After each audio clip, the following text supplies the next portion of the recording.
All right, here we are. Welcome to the first ever Lost End podcast. I am your host, Eric. With me today, I have my friend Joel, Hello. who I've known for many, many years. When I was thinking about you doing this, not just because you've had some interesting experiences and you've lived a lot of life, but it was just still, that we keep crossing over and like there's always reasons for us to hang out. So here we are again. Not just going to watch your bands and stuff, which I did this weekend. So that was fun. And like, again, thanks for coming, man. Joel's helping the world now and like feeling good. And like, I mean, you've always been one of the most positive people I know, I think. But yeah, you just like, you're always out there trying to spread good vibes. And I think you have even more now. I mean, like now you're like the social media guy who's like also spreading good vibes. I'd like to think that I'm at a better place than I have been in the past, but yeah, positive vibes all around, PMA all day. Many reasons I have Joel here. Mostly, I mean, we've known each other forever, like I said, if you weren't paying attention. But we can riff on a lot of shit. I think we have a lot of things in common as far as like what we want to do and what kind of positivity we want to bring to the world, which I know, like, if anybody I know listens to this can be like, you the fuck, like, because I think like where this stems from is like I'm a kind of a self-admitted nihilist. I think I have been a lot of my life where I've just been like, none of this shit means anything. But then when you get like to be maybe 44, let's say I'm 44, and you got 2 kids, and when they ask me questions about things and how I view things, I can't say that shit. And I think like that affected me in a way, because I don't know, you don't want to bring children in this world and be like, it's fucking pointless, and you die and it's black, and yeah, and I think for a long time, maybe that's partly what I thought, but I think it was more like people always used to say to me, and you're gonna love this because you like to talk about the religion thing too, but like people always say to me like, what do you think happens when you die? And I'm like, it's one of 2 things: it's something or it's nothing. But it's not anything different for anybody else. It doesn't matter if you're fucking good or bad or whatever. You just fucking either you go somewhere or you don't. We're all on the same train. And like, it was always a religious argument about like, even like when I was in therapy a long time ago, and somebody was like, oh, well, you're born evil. And like, I don't believe that. Like, it's like that nature or nurture thing. Like, either you're born with some sort of defect, or the world fucks you into being a fucking murderer, right? And I do those studies on like, some murderers' minds, and you watch like those Iceman killer things on HBO, and they kind of go into that shit where they're like, these are the syndromes you had that weren't treated, plus your dad like fucking punched you and shit, so now you're a serial killer and things like that. And I don't know. So like, I think like those things like have always made me dark, but I was also like very anti-religion for the same reasons I think that you're at, which we can get more into, which is the control and the brainwashing, and it's just like where I think for some people I think I can see it does a lot of good, and like, but for the majority it's just control and all that. So like all that kind of fed into those feelings, and then like 15 years ago when I think that's when I first kicked my Klonopin thing, which was like a legal addiction, but it's still addiction. But later in life, like that was the thing I knew, and I didn't like being on antidepressants and things that like made me feel controlled. So like I wanted to be on something I could take when I needed it. But that's not true for Klonopin, because you get addicted super fast. So I got off those. I took them, for a lot of like the last 5-6 years. Finally got off them again, and like the darkness that comes over you getting off something like that, like not sleeping for like a month or 2, and like then that's like when that existential dread kind of kicked in, like where I couldn't shut my brain off, I couldn't sleep, and then you're just laying there in bed like, one day it's all fucking black and there's nothing, and then one day I'm gonna be in a hospital and be like, oh, it's all gonna happen, and then, a lot of that stuff is inevitable, but like those are things that I couldn't wash away. So it was like, then it was like I don't know, like a buddy of mine called, and like he was supposed to be doing this stuff with me, and I think he's gonna eventually do at least one of these. But he was like, he said something to me like very just matter of fact and kind of dark. But he's like, what's the point of any of this? And I of course, like, you can't fix yourself when I think you said you're getting good at like kind of like analyzing yourself. But most people can't, and it's like when somebody else has a problem, it's easy to fix theirs, but it's hard to fix yours. But he said something like, I can relate to that. What's the focal point of this? And like, I'm not shit talking him, but I'll make him sound like a dumbass when I say it in that voice. Oh, what's the point? Moron. Yeah, no, but, and I said something like, you go outside and look at the sky. It was nighttime. And at the night, I was looking at one of those apps where you can look at the planets and the stars and shit. And it was like, there's the moon and there's not a planet. I know. Okay. The moon, and then there's like Venus and Mars. You can see them all at the same time. And like sometimes that gives you peace and sometimes it doesn't. Because like I think like there's times where you go out there and look at infinity and you can't perceive it. And then you're just like, I'm fucking nothing. I'm nothing in this universe. At the great beyond. Yeah, but sometimes that can make you feel smaller and worse. Like, I think that's what it did for me for years. It's like, oh my fucking God. Because like people think we're so special that we have to have something when we're dead. And, excuse me. And then you're like, but I'm like fucking like not even a grain of sand in like this beach. And it's like, oh, maybe there's nothing. But when I said to him, it's like, like, but also like we claim to know so much and we like rely so much on science and what it can measure. And I'm not discounting that because I think most things like I would rely on science for most things, and I think when we don't, we're just dooming ourselves. But at the same time, like, I said that to him, like, just think we don't know shit. Like we were saying that we're claiming to know all these things. We're claiming that, all these NDEs and like all these, what DMT trips and all these things are just fake, and, because we can't measure things outside of our body. Right. And I think like I said that to him and I realized, we're kind of on the same page here. So maybe like there's more people that want to have those conversations and figure out like, and talk about these things and figure out like how to make yourselves feel better. So like ultimately it's like cheaper than therapy. I think that name's probably already taken for a podcast, like the cheaper than therapy podcast. Cheaper than therapy. But it's also not very like descriptive of what it's supposed to be or clever. So, but I feel like that's kind of what it is. It's just to say like, when I hear, stories about NDEs or like DMT trips and like what people see, and I think there was a list I was reading from, which is like, like people doing sensory deprivation tanks, holistic breathing, people do ghost hunts. Like I was like, ghosts are stupid. That's probably not true. I don't want to die and just fucking walk around an old house. That sounds shitty. That's boring as fuck. But when people do these things and then they have this certainty that I don't have, like that when they die, like I know that something's good because I saw a ghost. I'm like, it was kind of like I should be less of a skeptic, and maybe if I was open to these things, that maybe if I got to experience these things. Is that the general consensus though from ghosts? Like because ghosts exist, that proves that there's something more to them? Yeah, I don't know. I mean, I would assume, well, I don't know. I feel like most people I've ever known that were like hunting ghosts are also religious. So, but I think that kind of like contradicts itself. It's like, why aren't you in heaven with the big Jesus? Well, if they believe in purgatory.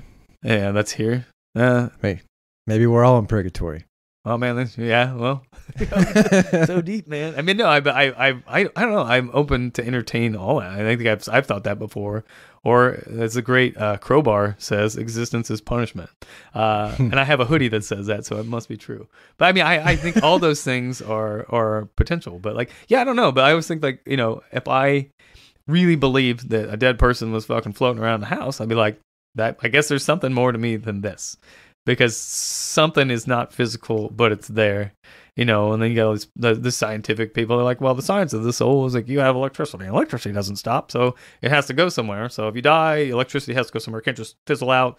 That's your soul. I mean, there's all these different things that, and I think the funny thing with all this is that like, I don't want this to make me read a bunch of fucking books. That's why I'd rather just talk to people. It's way more fun. I don't want to learn like myself. But if you talk to other people about their experiences, and that's the empirical data, like we're like, like maybe not like first person, but like you get to understand what other people have done.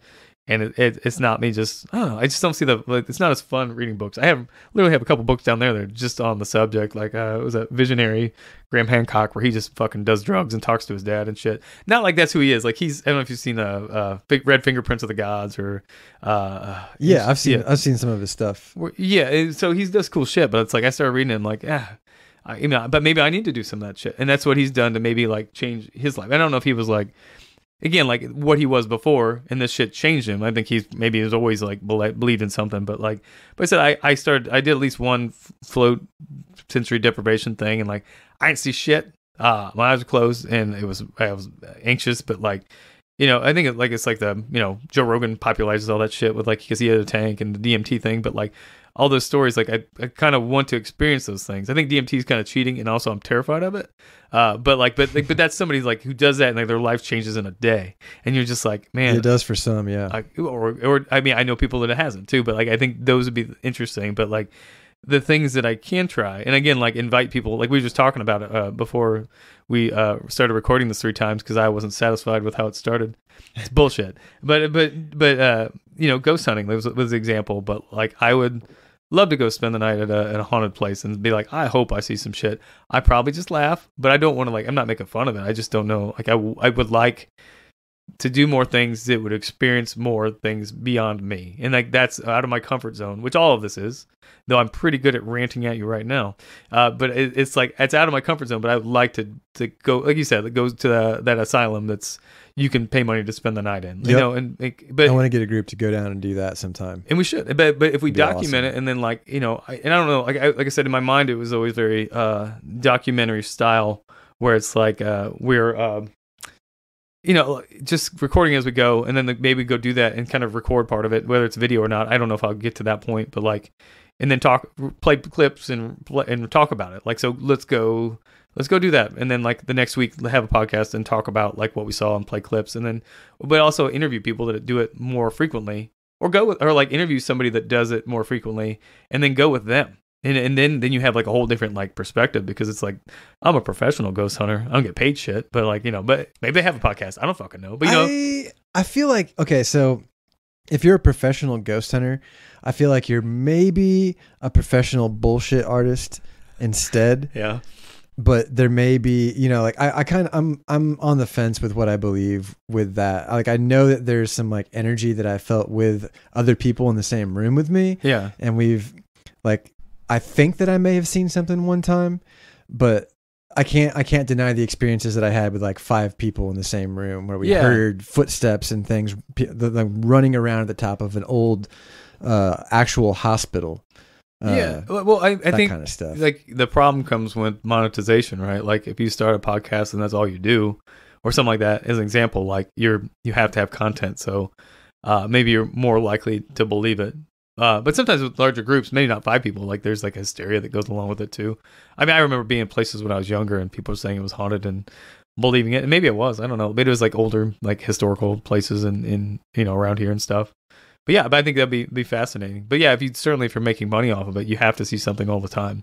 It's not just like when you see something, it's I will because it pays my bills. Like, yeah, if you're taking people on a fishing trip, you better catch some damn fish, right? Yeah. Yeah. Just so someone's got to see a ghost. Someone's got to feel some sort of presence. Yeah. I mean, but you can do, that's an easy one. I mean, like sensory deprivation, you could record it, but that'd be fucking weird because you're nude and it's dark. There's really nothing exciting about that. But you know, but like still talking about that, like if there's ways. Wait, why do I have to be nude? I don't know. Have you ever done it? No. Oh, I don't know. I mean, there's nothing in there. It's just a big tank of salt water. Oh, okay. I thought you meant in like on a ghost hunt. No. But a nude ghost hunt does sound interesting, though. Yeah, something tickled my balls. But it'd be like, no, but it's like the float tank is just put a float tank in a haunted place and then see if you could see. Oh shit! Okay, that's insane. That doesn't make any sense. But you know, no, that does. The crossover. That sounds like next level crossover episode, like, right? Yeah, I can't imagine how that would cost to move one of those things to do something like that.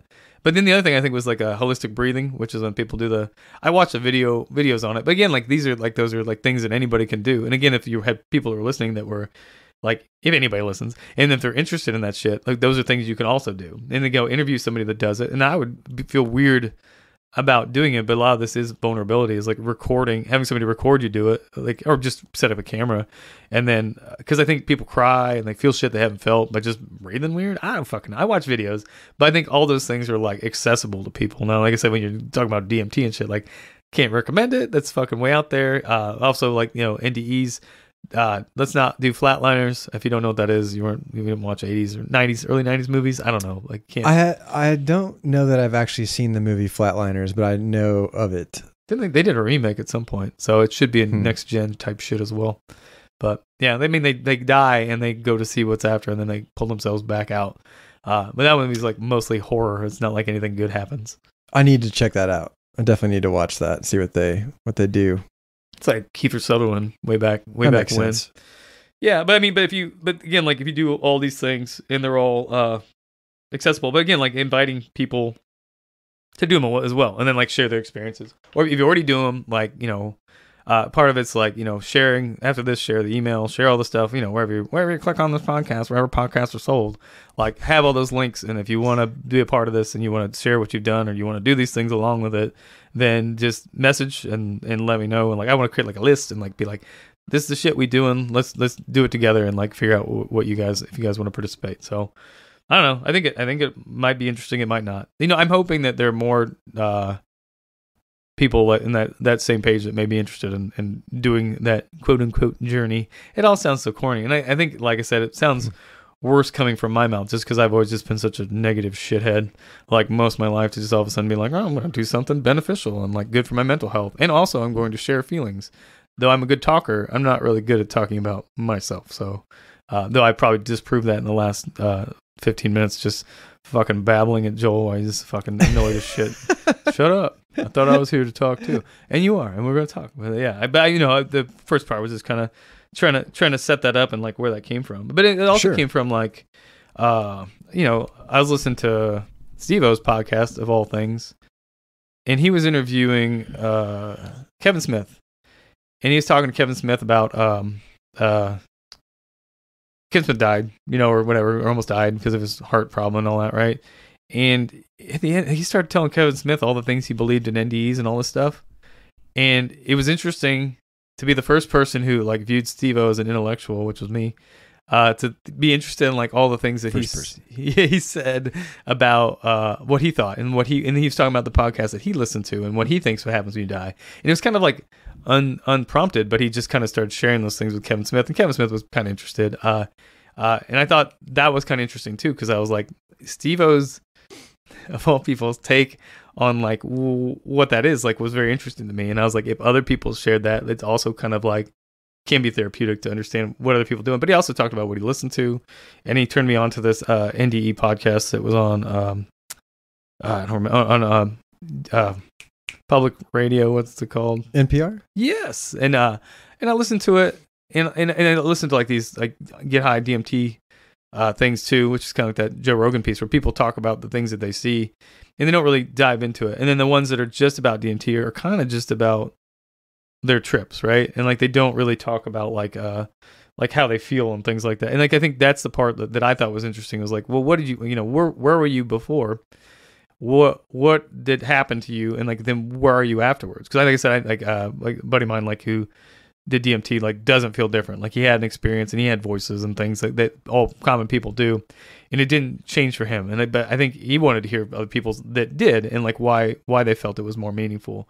And I think that's kind of the things that are missing from that. And a lot of the ones that were NDE were good because it's like but very similar stories and not. But in the end, like they didn't really get into details about like again like how that changed them. And honestly, a lot of them tended to be like Christian already.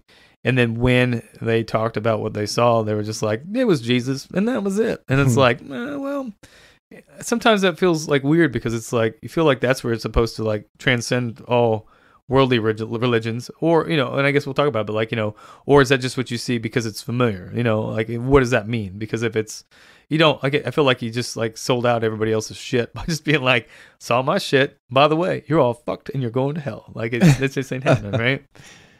So yeah, I think it does vary for some people for sure. I mean, do you feel like, I guess that's the synopsis of what I was trying to do. So again, it's a collective. Ugh.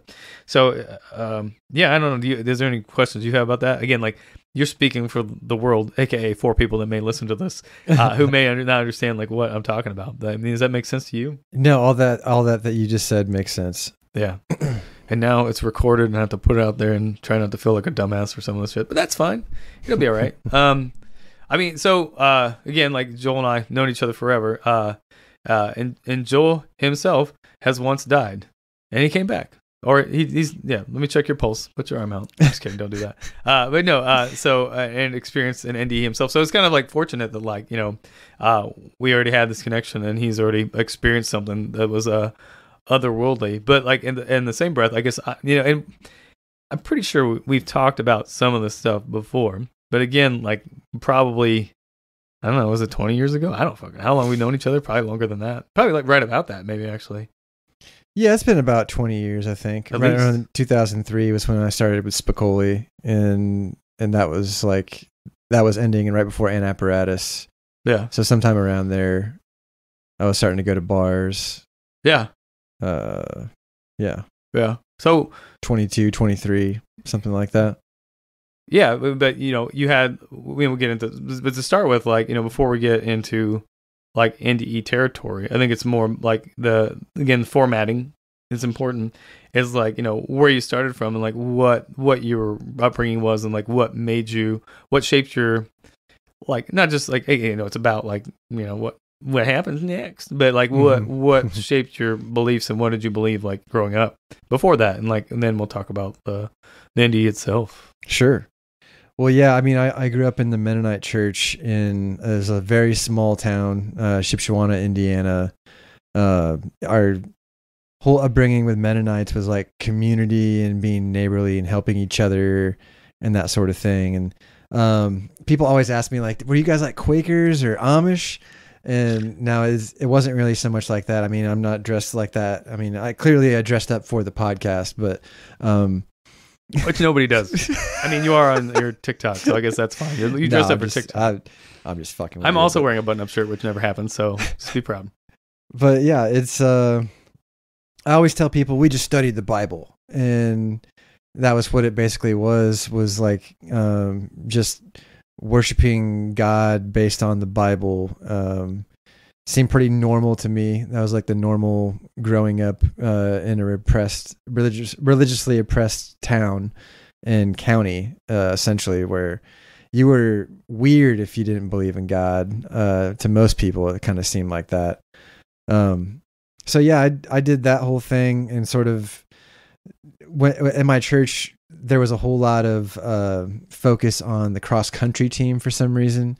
And at one point in my life, me and my sister both decided we wanted to leave that church and go somewhere else. So we went to a non-denominational church. At what age? That was like age 17. I had just gotten baptized after going to a convention in Florida called Acquire the Fire. I believe that's what that was. Was it one of those where they make you put your head down and you feel bad about yourself and they're like, come on up if you want to. That's exactly what happened. And I felt compelled, and the energy, and like cried and all that, and felt the Holy Spirit. Dude. And maybe I did, but like, I feel like that whole thing is meant to like kind of set you up for feeling some feelings. Yeah, it's a sales pitch. It's a heavy, I know that, and you're wondering like, why does this guy know it? I mean, because I grew up, my mom was Catholic, but she knew better than to raise me like strict Catholic. So we were like fair weather. She said Catholic a la carte. She took what she needed. But like I did go to lock-ins with people, and they're like, it's all sports. Lock-ins, and there's did a lock-in. Girls and stuff. And I was like, I was into that. And they did that, and like, they like did the lock-in thing, and like they were like, come down if you feel like you need to be better. And I swear, like I felt like, I should go down there because they sold it so well, and I didn't. And I'm glad, but like, I totally understand like that sales pitch because they were getting everybody. I wonder how they teach that, like, because the people that do those things, I mean, it's kind of a form of, I don't want to say straight up mind control or anything like that, but like literally there's like a form of being that presence that brings that out of people or something. It's like some sort of hypnotism or something. Kind of, I mean. But is it shame though? Because like I feel like that's a big part of the church is like they just that person knows how to shame you so bad that you'll go down and like, I don't think I would have known what it was if they did it, but like it was still a lot. Yeah, I mean, there's definitely fear is a driving force for so many things: religion, politics, survival, work. Like they even had that quote in podcasts please don't. I have to do this podcast because I'm afraid of other things. So I'm going to talk to you about it. Fucking Joel's going to save me from this. I don't need somebody in a fucking lock-in. I need Joel to sit in front of me and tell me everything's going to be okay. Say it, Joel. Everything's going to be okay. Okay, I feel better now. Yeah. Fucking podcast canceled. End it. But yeah, I mean, like in just everyday life, fear is the driving force for so much, and like just the fear of death alone is enough for man to make God in his own image, create something that gives you a reason for death. Like something has to be after this, right? Or otherwise, what's it all for? That kind of thing. So if you use like hell as a fear point, then you can make anybody feel guilty about sinning until they come and try to repent for their sins, or talk about them, or feel guilty about them, or feel shame, like you said. Yeah. I don't even know I mean, that definitely was exactly what happened. Like, I felt like I wanted to ask Jesus into my heart and be forgiven for my sins so that I would be saved. Like, being saved. I mean, so interesting. I mean, I guess, were your parents okay with you changing churches, or like, cause like, I mean, generally like your, religion is, inherited, and it's, geographical. It's just like where you are and what you grew up in. That's what you are. It's like, not a lot of strong Christians in Middle Eastern countries as much, because that's where they were born. It's like, that's what the thing is there. But yeah, were your parents like against you going to a different church? They weren't. My parents were really open and understanding about lots of stuff, because they both were psych majors. And my mom was a guidance counselor. My dad was a vocal rehabilitation counselor. And so like when we had depression or issues or anything like that, they were real understanding with stuff. And they wanted us to have the freedom of our own choice. They wanted us to come to church with them, but they also wanted us to be able to believe in what we wanted. And so we had that freedom, thankfully. Thank you, Mom and Dad. Appreciate you. If you're listening. And so, we fucking better listen. And you fucking better listen. To this. They let us go. I had just gotten baptized at age 17 at the Mennonite church after coming back from this convention center. And then I realized that everybody at my church was kind of just, I don't know, it just felt like it was a competition to see who was more holier than thou, or it was a celebration of this cross-country sports team for some reason. And it was just like, what the fuck is going on here? And, I'm like trying to be a rebellious kid at the same time, wearing like Nirvana shirts and stuff like that to church. And so we left, we went to this place in Goshen where they played music. And that was the big sell point for this church, was rock music and like a live band and all that kind of stuff. But it was non-denominational, so there wasn't like any specifics. It was just reading the Bible and Bible study, essentially. And then after that, I did that. We brought some of our friends. I was also a skater punk at the same time, listening to Fat Records bands and skateboarding all over Goshen and Elkhart and Shipshawana. And at that point, like all, I mean, again, Mennonite in the Amish territory too, right? And I do want to ask more about that when we get there, but I guess like, so you, from an early age, because you grew up going to church, you've always been kind of like, heaven, and that's it, and everything's good, and never a lot of anxiety about that stuff. Because that's kind of like you started there, and you were always in a comfortable place. It sounds like.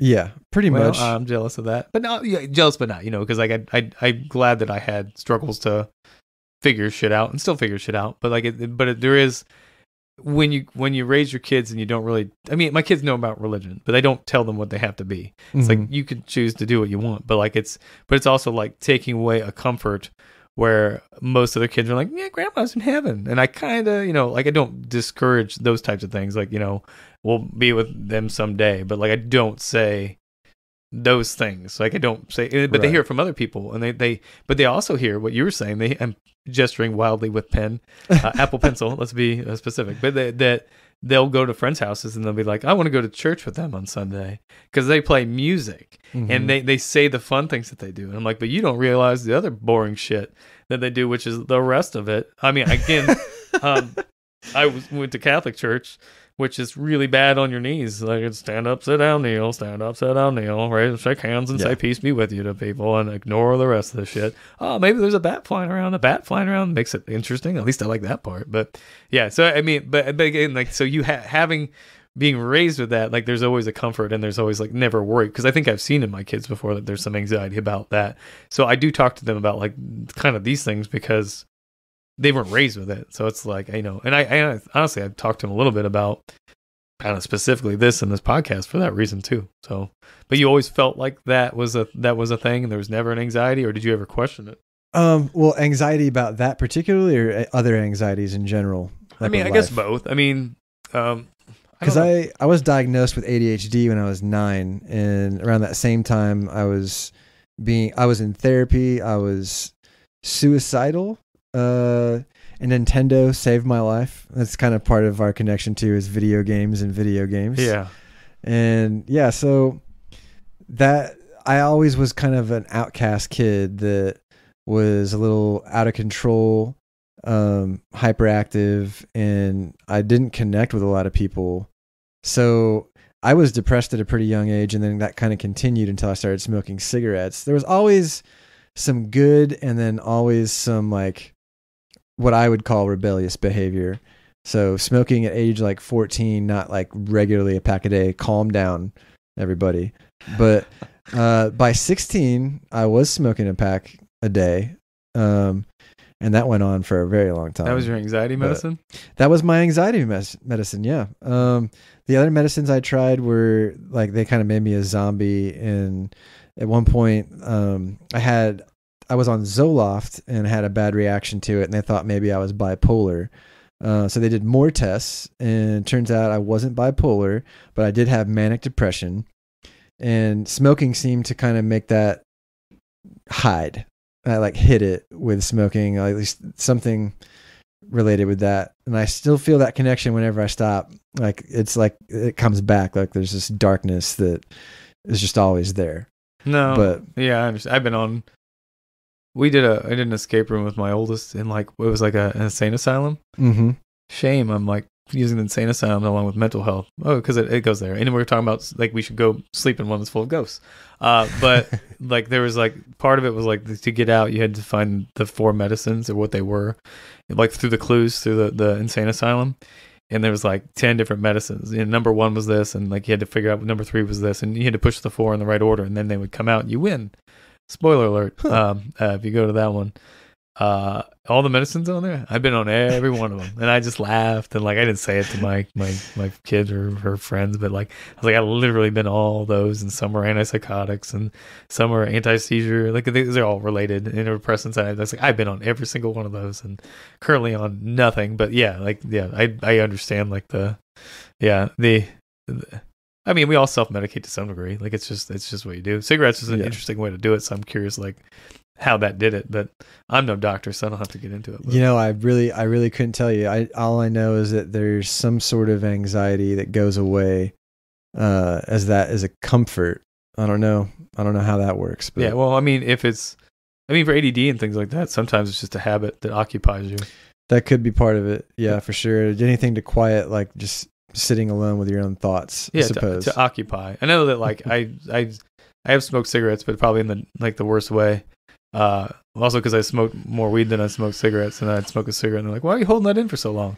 Oh, because I'm not used to this. But I used to smoke cigarettes in college, like before class, because if I had to stand there and not do anything and wait for the class, I was like, I didn't know what to do with myself, and I'd find ways to occupy time. I mean, I know I'm ADD, but like I've been diagnosed with all the things, and now I just don't care, and I'm just like whatever works. So but if it's cigarettes, and that's what even if you did it now, and it kept you from taking a medicine, I don't know what's actually worse. Like fuck your lungs up or fuck your mind up, or I don't know, like because those things do kind of like they can take away from you to a degree. But I'm so sensitive to medicine, I can't take a lot of those things.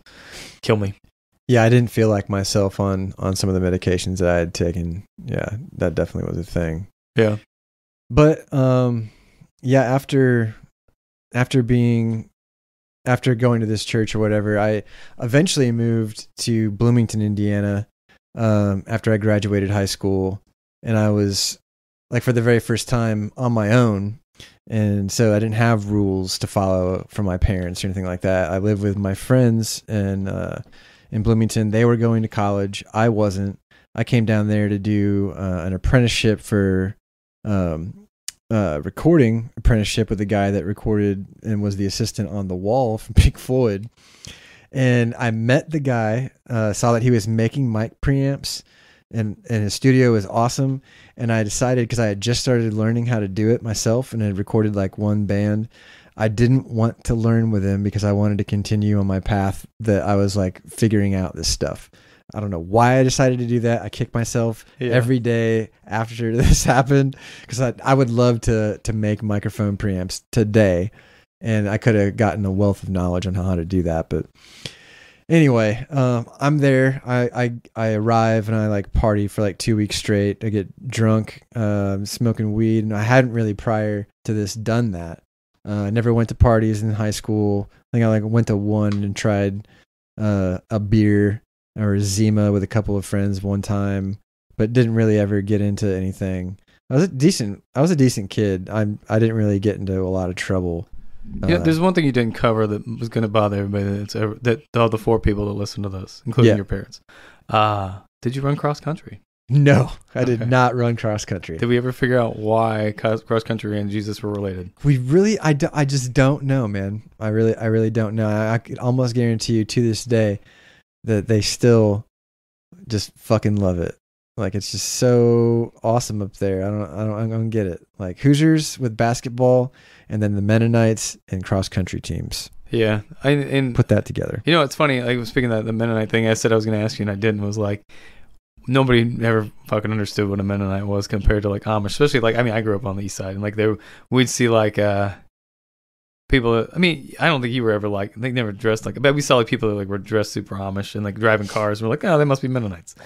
That's what we thought. We didn't know any different. But then I think when I met you, and you said that you were Mennonite or grew up Mennonite, I was like, well, I guess I don't fucking know shit, which is pretty much the point of this doing this thing in general, is like saying I don't know shit. So just another thing I don't know shit about is like what a Mennonite is. So is there anything different about that, I guess? Like I this is curious for me because I don't know what's different about that than me being the weakest ass Catholic that ever existed.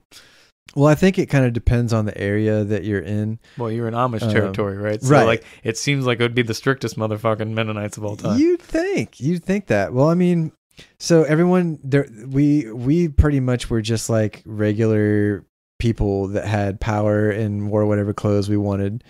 My grandmother and some of the older ladies at the church would wear bonnets and keep their hair up. Yeah, and some of them wore dresses that were pretty conservative, I would say, conservative Mennonite formal wear. And then like the girls, like teen girls would wear like jean skirts and t-shirts and stuff like that. But it wasn't, they didn't need to, they didn't have to or anything like that. And then the early 90s were terrible. Long jean skirts. Oh yeah. Yeah, you know what I'm talking about. Don't you show me no ankle. I don't want to see that. Don't be showing any ankle. No, get me going. But the early 90s fashion was terrible anyway, so it was kind of easy to blend in with some of that. I mean, I think long jean skirts were in at some point, so they might have been. Yeah. You know, I'm not really keen on the fashion senses of that era, honestly.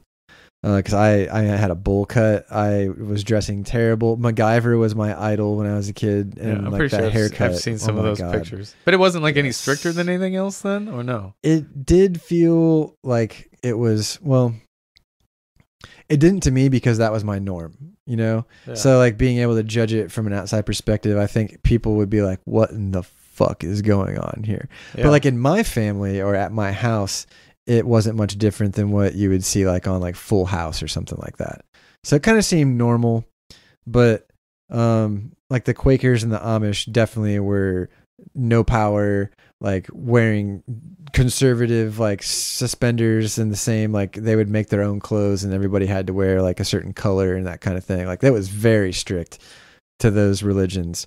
So Mennonites to me just seemed like normal people, but maybe more inclusive. I don't know, like I know a lot of the Amish because I watched that Breaking Amish show where all these people go on their Rumspringa, and that's why I know what it is, because television. See, I do a little bit of research.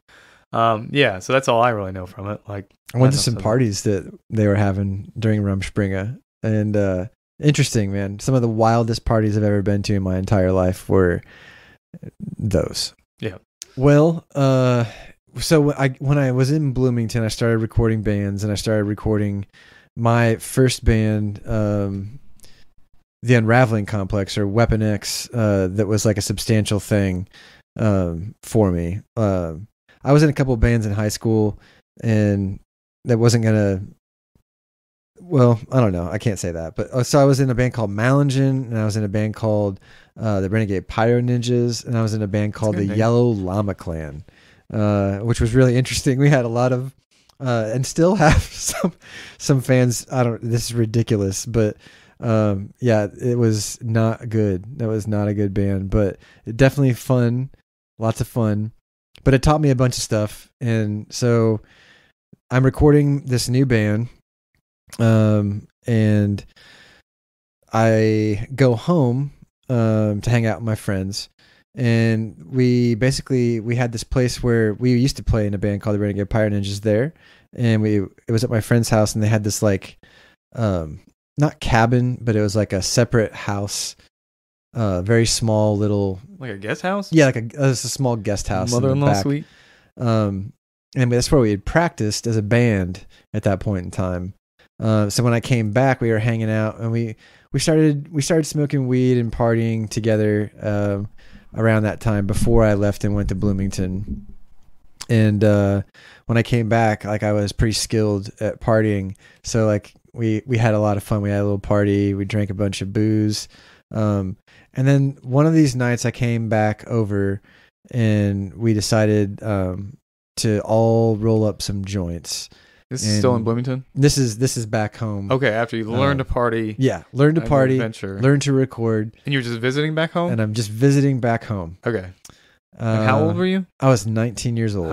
So not really as veteran as you think. Right, absolutely not. But what year did you start partying? So you baptized at 17, moved to Bloomington 18?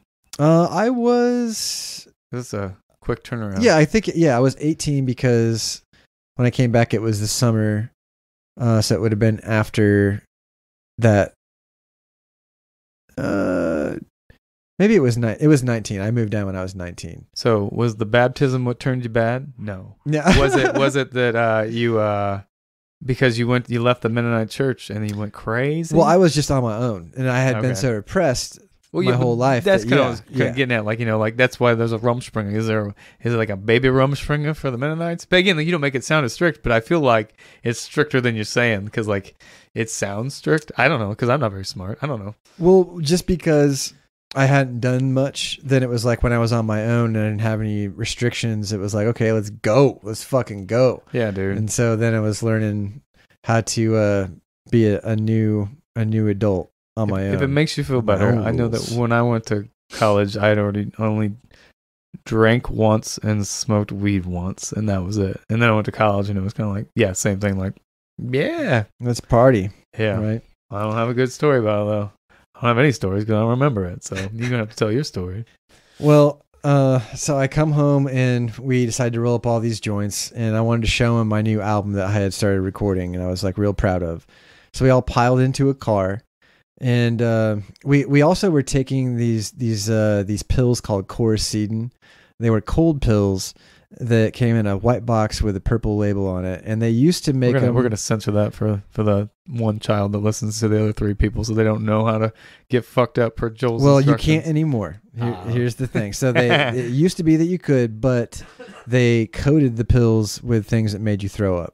So you can't take too much of it, or you will throw up. They don't make the same kind anymore. That's how I party, Joel. Well, I don't. We took we would take more than an entire box. I had taken more than an entire box of them, both tabs, all the pills. That was part of it. And what that did was dextromethorphan was the main ingredient that would make you trip. And it was like a Legend of Zelda, I would call it, trip, because you would go between light world and dark world on a time release. And so it would be like an upper thing where you're like, oh, everything's kind of happy. And then, oh my God, what is going on?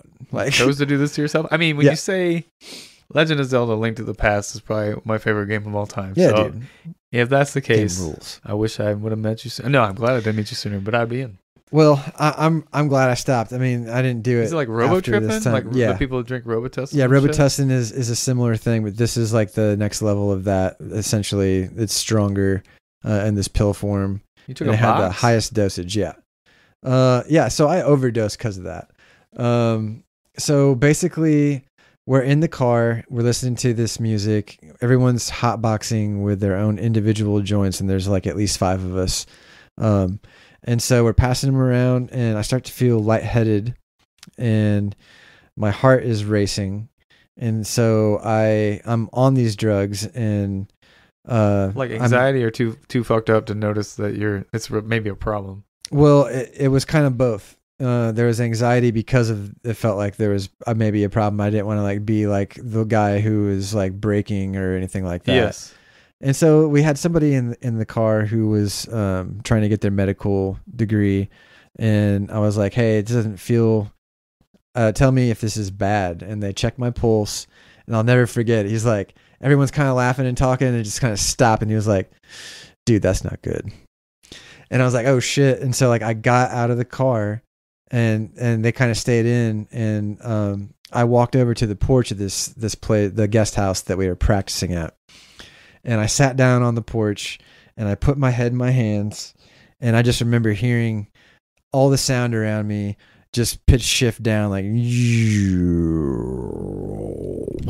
and then nothing. I couldn't see anything. It was just darkness. Nothing was there, period. And did you think that was just the drugs, or did you know what was happening at the time? no, I kind of felt like I was like dying. It felt, I thought that like I felt like sweaty. I was like starting to profusely sweat, and everything felt like really bad. I thought I was like maybe having a heart attack or something. Because your heart rate was just insane. Yeah, it was insane. And so then everything went black, and then I remember seeing things start to kind of illuminate in these weird like blue, purple, and reddish colors, and sort of honeycomb, hexagon looking shapes all around me. But it looked like it was almost like an endless room of that, of it all over. Like it was like me, like above and in the center of like this gigantic, it looked like the universe, essentially like a nebula, but like of these hexagon looking shapes. Like when the Guardians of the Galaxy go into hyperspace. Maybe, yeah. I guess, yeah. So maybe a little bit like that. Or I also envisioned the X-Men when they're in the, what's it called, the dome thing the Cerebro. Yeah, there you go. You had your own like honeycomb Cerebro. Yeah, that's actually a pretty good description of what that felt like. Professor X, you know, you could. Oh my god, you got too good hair for that though. Look at that hair. You can't be Professor X. Get out of here. Well, you can't see that on this podcast, so. You can see that shit on TikTok. Look for the link below. Joel's fancy hair on TikTok, because I don't have it. Well, and it also looked like there were like tunnels that I assumed were wormholes. Just remember thinking that like those look like wormholes, and like thinking that while that was happening. Yeah, and there were stars also, lights and stars. And I could see that they were slightly just moving a little bit. And so it was kind of like being in this galaxy or like something. I don't know. At that point, I realized like, because this was all lucid too. This wasn't like I was dreaming or something. This was like I was there. Was it I mean, you hear a lot. It's more real than real. Right. I mean, if it's not, you know, kind of say like if it's out of your body, it's not your senses. It's like it's your eyes. It's not any of those things. You have to sense things outside of all your senses, like a new way. I mean, was it similar to that? Look, I did do some research because I read a bunch of shit, but I didn't do it specifically for this. But did it feel like that? Yeah. It was like it was. I thought that I was dying. Like I thought that I had died, and so I was there looking at all this, and I saw lights coming towards me, and there were 3 lights that started getting closer and illuminated. And when they got close enough, it was like I had never practiced any Buddhist principles or anything like that, or have even done yoga at this point in time in my life. And it looked like they were like Buddha shaped, like sitting beings of light that I couldn't really see their shape and form very well, but it was like, it looked like they were sitting in the form of like the lights Buddha. Were all people, or the lights formed a Buddha, 3 of them? It was 3 different beings of light, essentially. Oh, beings. Yeah. Not beams. not beams, but beings. I have a cold. I don't hear that well. No, it's all good. And they were communicating with me telepathically, not like saying things out loud.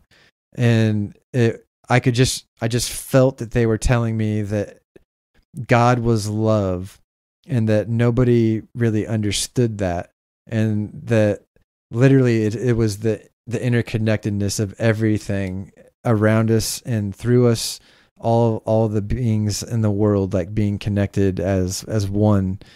and through love, which people like just didn't understand. And then the one spoke to me and said, "Wake up." And that's when I woke up, and all of the sound just, and then I was back, and my vision came back, and it was like that reverse pitch shift type thing. What was happening to you, like physically, while you were just laying there? Good question. Yeah. I don't know. They never told you? No, I was on the ground. They were still in the car, and probably couldn't see through their clouds, to be honest with you. Oh, so they just left you on the porch? Even medical friend is like, I'm going to be a doctor. I'm going to let you take a box of pills, and then I'm going to leave you dead on a doorstep. Well, I mean, that's why I'm not going to name any names. But yeah, so I woke up to seeing my friends standing around me crying, and like was just like, what the fuck? And I had not been breathing for 5 minutes, and it felt like shit. I was. Was there any like attempt, or did they know, or were they just too high? They were honestly just too scared to do anything because they were doing drugs and didn't want to get arrested by the cops or anything like that. So it was like, I make excuses kind of, but I understood why, because that's scary, to have someone like die on drugs that you're also on.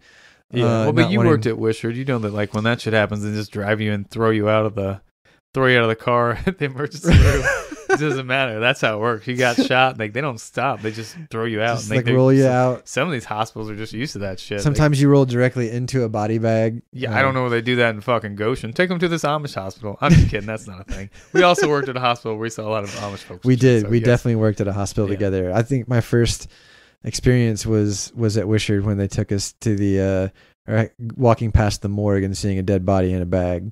Yeah. That was I had a phobia of hospitals before we worked there, and it was a mistake. But so when you came back and you're alive, so they just watched you dead, or did they even know? I mean, were they smart enough, or were they too fucked up to know you were dead? They knew I wasn't breathing. They had checked to see that. That's usually step one. Yeah. So I was out, and they had decided that they were trying to figure out what they were going to do, and then I came back. So, like where to bury you? No, no.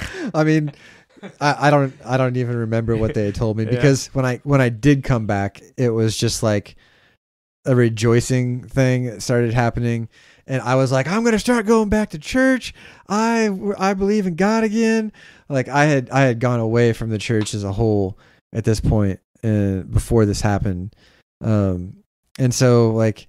Just saying that felt weird, and I'll be honest. Like once the drugs started to kind of wear off, and about an hour or an hour and a half after that, I started saying like maybe I'm not like gonna start going back to church again. Like I remember how that shit went the first time. But you know what? We talked about it earlier, but it's interesting because like I said, like when I listen to those other indie podcasts, which may be inferior at some point. Just kidding. Like, I'm sure they're great, but you know, like I said, everybody saw what they were familiar with, then you said you saw like a Buddha instead or something similar to that, that's interesting because like I said, like when they say like I saw Jesus and I was like, what do he look like, white and blue eyed? Because like this all seems super skeptical now that that's you, but again, like maybe you see what you know and which makes you comfortable, but it's always more, it feels more enlightening and more worldly when you see something that's just everything or just different, and then it's like a new perspective.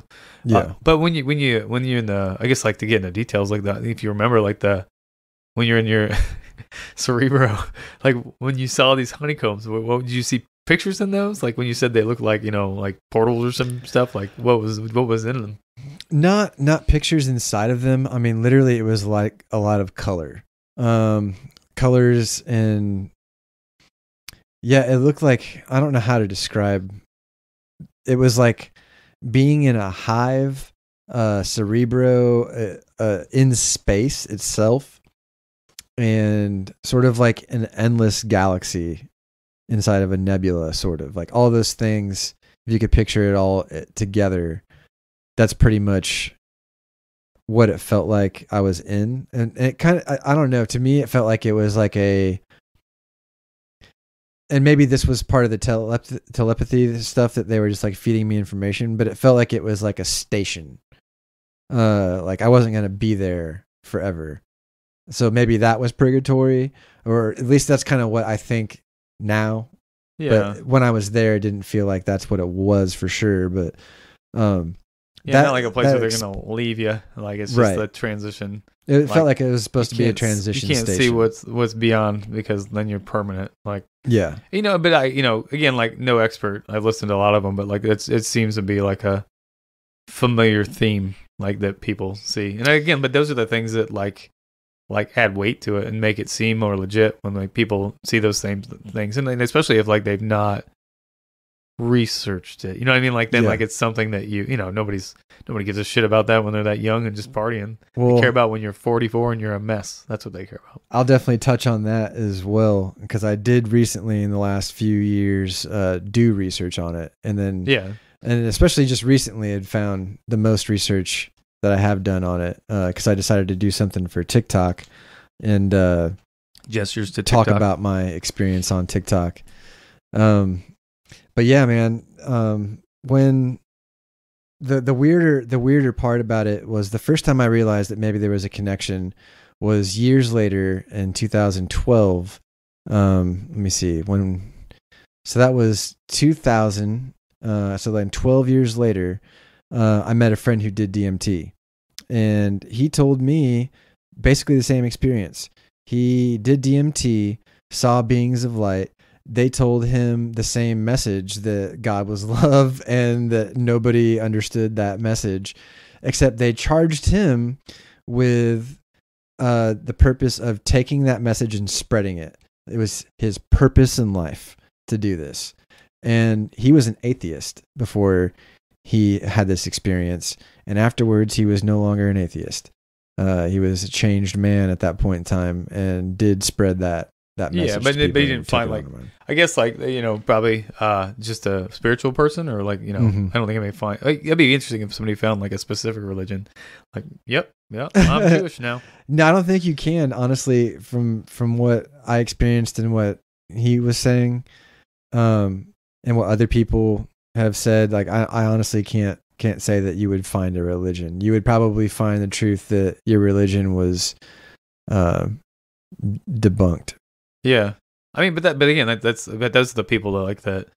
Like, it would be interesting to have. I mean, you've already had this conversation, so maybe that's a spoiler. But like, I think future state to have those conversations with those people together to like make it. I think that's what people want to hear, is that those experiences are similar and whatnot. Because one of those you can choose, one of those you probably shouldn't. But yeah, I think those are big moments. But yeah, they all sound very familiar. But that's kind of like why I always tie those things together in my mind, because I'm like, I think hearing all those things from all those people makes sense. I mean, I guess like, how do you feel now? Like when you I was thinking, when you think about death and stuff, do you lose your breath or do you keep your cool? I was thinking of Black Sabbath. I can't After Forever. I can't get it on my head when I said that, because it almost sounds like a rappy part, like Ozzy rapped a long time ago, and it's just kind of dumb. Yeah, but I don't know, like, because I think that's like the interesting thing. It's like, like kind of you're saying, like, and that's the things to ask somebody that did DMT. Yeah. Like, tell me more about like why you're an atheist and like how were you shitty like me, and then who are you now? So I think that's interesting for you. Like, so what do you think now when you? I mean, I guess like when we talked about before, it's like, did you ever fear death or anything like when you were straight out of Mennonite, or did and versus now, like, what's the difference? Like, do you have more confidence or the same confidence, or just like a more like, because you have that data, you've actually experienced the thing, which again, like, that's my thing, is like, I'm not but like, so I'm living vicariously through you, like, so what's the difference? That is an interesting question. Yeah. I definitely feared death before that experience as a Mennonite, like feared, eternal damnation and all that kind of stuff. Before, like at the early ages of 19, I stopped believing in God, because of my experiences with the church itself and just the way that people acted. I had always kind of felt like there was something off about it, and that, people didn't really know what they were talking about. And then like just watching like a comedian named Mark Lowry, he had an intro where he would like call everybody up at the very beginning of it. It's like, where are all my Baptists at? Where are all my like, non-denominationals? Who are all my Methodists? Catholics? And then he'd just wait until they all were like, yeah. And they'd be like, somebody's wrong. Yeah. And I took on to that because if everybody thinks they're right, then they're all wrong. And to me, there was no door to heaven, but I didn't also feel like that there wasn't anything else either. So I was kind of agnostic, if we're being real. And now I'm more of a theist, I guess is what I was told is what I am. Labels. Labels rule. Yeah. I do not believe in any religions at all. I think that they all are, I kind of took it to heart. God, to me, I feel like there is a creator of this universe. It's way too complex to be just a big bang that happened out of chance or nothing. Something made it bang. And just like the way my ears work and everything, we can have a whole nother podcast about that shit, but just the complexities of things and math being the language of the universe itself, infallibly, and us not being able to create new math inside of this software engine type of universe that we're constrained to, call it the universe, call it God's creation, call it whatever. We cannot make new math inside of it, so we have to follow those rules. There's rules in the system that we follow, so it was created by something. To me, that's how I feel about it. And the interconnectedness of everything, that to me is like a blanket of hope, and I love that. Like it feels kind of like the Jedi's force, like everything just surrounding everyone and connecting us all together and binding us essentially.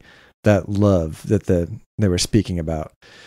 I do not fear death at all now. And part of it is because I have lived a pretty full life with a lot of things and done a bunch of stuff, and I don't have any regrets. And like I could die tomorrow, and I wouldn't be like sad that I didn't do something. There's plenty more that I want to do, of course, but like I don't fear death. And seeing that sort of like, I know that there's something else. I don't know what exactly. I don't think anybody does. And anybody that tells you that they do is full of shit, because nobody can know. And you kind of said like, you went to a midway point. So what's beyond that is still the mystery, but at least there was like, you got to the door and you see that there's a door, and then I don't know, I guess like, do you ponder what's beyond that door, or does it matter? I don't really think about it a ton. I think in the aspects of this universe and all matter being recycled and no energy can be created or destroyed. It's science. Yeah, the science part of that. We're scientists here. We fucking know this. That kind of tells me that maybe samsara is real. I did sort of adapt into some of the Buddhist principles because they don't really have a God. They just talk about God. And so that isn't really as so much of religion to me as it is just a principle. And so knowing those things, I'm trying to think. But isn't that like the tie-in though? It's like, it's weird to that's my Indian accent there. Oh, tus and furs.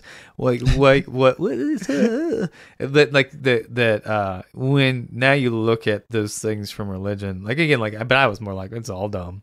But now you kind of look at that and like wonder where that stuff came from and like why some of that rings true to you now, right? Like like everything's love and like karma or whatever, like whatever those things may be, or whatever that is that comes from that.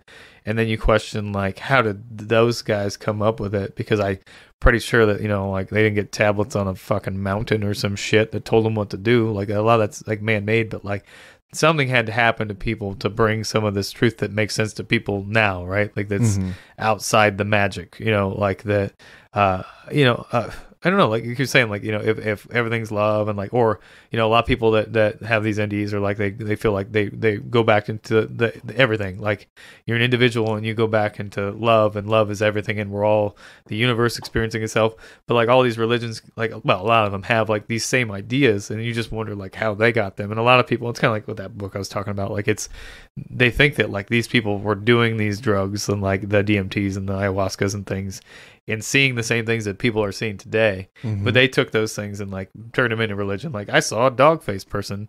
That's what we're going to do in Egypt. We're going to do dog-faced people, because that dog-faced person I saw when I was tripping balls is my Lord. And maybe it's just like an entity or something they see, but it's interesting to like tie what you saw, and then you start seeing other things in it. Like not necessarily because it's Buddha, but because it's like I don't know. It's just maybe there's a universal truth that comes from that and ties back to something old, but we've already like bastardized it and sold it so much that like nothing about it seems real anymore anyway. Right. Well, yeah, and then when looking into the other experiences on near-death experiences versus DMT experiences after talking to my friend, that's when I first took a look at in 2012 and saw that there were similarities to both things, and that was what I was like, oh wow, this is very interesting.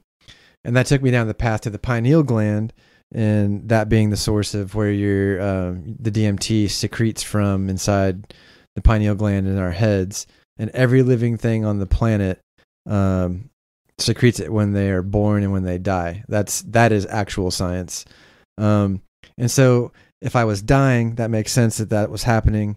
And so was it a DMT trip, or was it because I went to some afterlife place and then came back? That was the big question for me. Yeah, and I think there's some things that say like, that refute that. I don't know. We're both scientists. Like I said, we have our scientific opinions as scientists. I don't know. I read the same thing, but I ultimately, like, I don't know.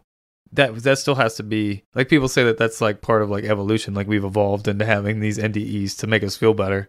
But how do you evolve like after you're dead? Like your body can't learn how to die and then evolve into dying again, right? Like it can't be something that over generations we've evolved into NDEs. That doesn't make any sense. Maybe it does. I don't know. Again, two scientists just talking here. We don't know. Yeah. Who knows for sure? But I mean, if samsara is real, then it would be just like living more lives, like we reincarnate back in through birth again into a new living being over and over and over again until somehow we can ascend from that. But who knows if that's real either? But I think that kind of makes sense the most to me anyway. I mean, for some people, I don't know how I feel on that. I mean, I've thought about that. I'm not saying an opinion whether I believe that or not. More like that. I think some people have anxiety about having like, fuck, I gotta do all this again. But maybe it's different after that. But I think some people are just like, maybe this wasn't so great, and maybe I don't want to. But and maybe it's a software engine that we're definitely somebody's ant farm, whether it's like a creator or the aliens or AI or whatever. We've ascended in our own consciousness and made a smaller version of ourselves in a tesseract. Yeah, I watched that video recently. Yeah, and then now I think everybody should know, but like it's more official about like aliens and stuff, and like I wonder how that's a game changer. I mean, I know it's a game changer from religions of saying like, of all the universe that we're the only people here and we're special. Like, nah, them guys flying around like watching us, and I wonder like it's another thing that gives people like what to learn and what they know, and like it's just I think there's like hopefully within our lifetime like another whole thing of a mass amount of learning to come if that ever comes through, if they don't do what the movies tell us and murder us all and steal our resources. I honestly don't. Yeah, I mean we don't have to get into that, but that's a whole other one. But no, if they were going to do that, they would have already done it, in my opinion. Like I feel like if we do have visitors from another planet, they're protecting us as much as they can. Like, how are we still alive after all these meteors and asteroids that would hit us have not? Yeah, I don't know. It's all up in the air to debate on with that stuff. But I don't know. Just the strangest part is watching some of the stuff. Like TikTok has been really cool for me to connect with people who have experienced these near-death experiences. And there was one person in particular that was talking about how they were in the hospital and woke up after they tried to kill themselves. Or wait, no, I'm sorry. They didn't try to kill themselves. They had overdosed on a different drug. And like a whole box? No, something different. But they were atheists. They were not raised in the Mennonite church. And so it was a little bit of a different experience for them. They talked about being in a field of yellow flowers. And turns out that story happens a lot also with purple flowers or yellow flowers. Or it's like mine with beings of light. And so like those things just repeat over and over and over again in every fucking story. And this person said that they came out to interview them, opened a book with thousands of pages, flipped to the last page and got a pen and were like, okay, tell me your story. And then when they were done, she closed it and said, so I just got to tell you, your experience is exactly like all of these in this book. Weird. It's like, holy shit. So like that just tells me there's something to that. It feels more founding that there definitely is something else, and that this earth is not what we think it is. Yeah. This goes back to like what I was saying, like we don't, assuming that we know all these things just makes things more depressing. I mean, I have a couple friends that are physicians, but I think, because they're strictly science, I think that's kind of like, lights out in the dark. And like, because of that, yeah, but and that's like the things that I explore. I spend a lot of time on Reddit, which is kind of like, like part of also drove this is like, being in like some of these Reddit groups and seeing like the dialogue that they have and like their experiences, what makes us cool. But yeah, I think like, and again, like there's a call because like I want to talk to more people that are comfortable with talking. And I think maybe recording one and understanding that we're just like, just it's lighthearted. It's not meant to be super serious. Though it may have some X-Files type music to it at some point. But it would be like, but to try and get people that want to talk about it and just kind of have like these lighthearted conversations, just understand like, opinions and trying to figure that stuff out and like what those common things are, but without getting too deep and too scientific on it. I mean, it's hard not to be deep, but you know what I mean? Like, yeah, man, I can definitely try to channel some of the people that are on TikTok that I have talked to into coming on the podcast to talk about their experiences too, if you want. Yeah. And then even beyond near-death experiences, if you want to talk to people who are doing like ayahuasca shaman trips, I know somebody that leads those to Costa Rica. Who is in town. I'm not going to name names right now, anonymous. Obviously, but so there's some of that. Like I also will say that I would like to do one of those. I plan on doing that. Yeah. As soon as possible, honestly. I want to see if I can take myself back to the place that I went. Yeah, I mean, but and I think this is the place to talk about it if you're allowed to. I don't know. Sure. Yeah. I'll talk about anything. I'm not scared of being reprimanded for my conversations. Yeah. And like I said, if you're more than welcome to come back and do these, I think we could have a good time, like harassing peeps whenever you get a chance. Yeah, like I definitely appreciate you coming to do this especially the first one, which I think there was lots of anxiety, and I think like once it became conversational, here we are having a conversation that we'd probably normally have. But like that's the thing for me. It's that like it being older and like not. Like, your friend groups change over time. People grow out of things. And like I had kids before a lot of people. And like I think that like for a long time, like again, like the therapy piece and like even the friendship piece, you should feel bad. You haven't talked to me that much. No, you shouldn't. But like, what I mean? Like I think that this like fills a lot of that because like between work and parenting and everything else, it's like, you have these thoughts and you don't take them to a place. And I don't want to pay a therapist for it because I honestly like, I think these are healthier and more fun and like, and if they're beneficial to other people, like it feels better to me to do that.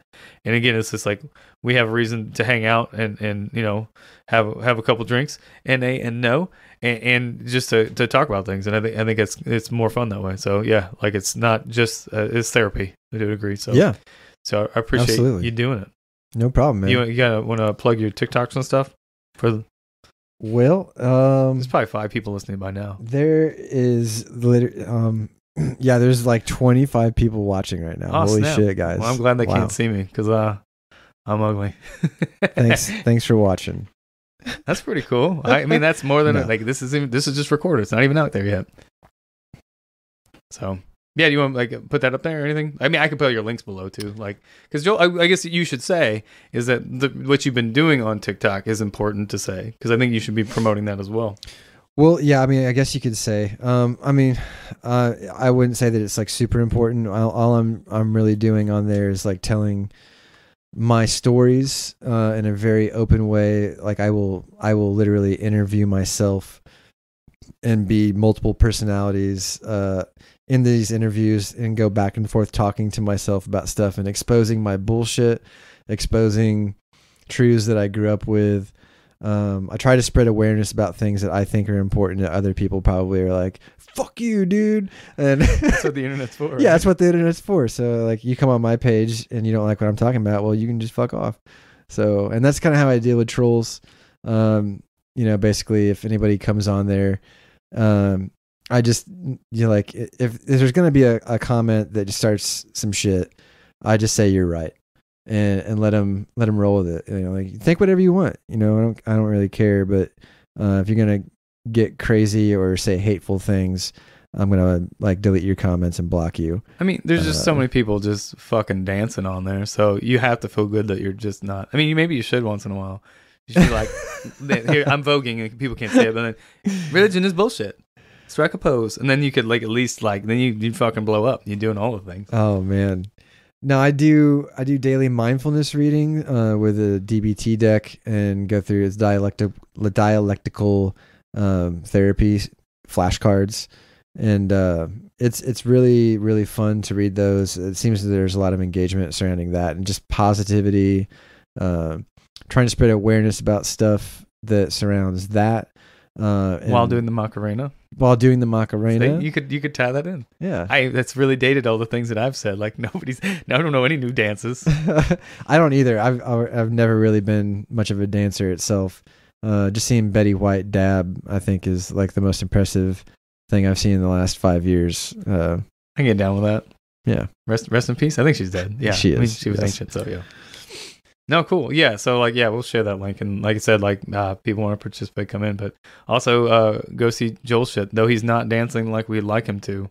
So yeah, I think thanks for hanging out with me. Hopefully we can do it again soon. I'd like to get these to be weekly, but yeah, right now it's just like putting one out and getting you folks to listen and to kind of.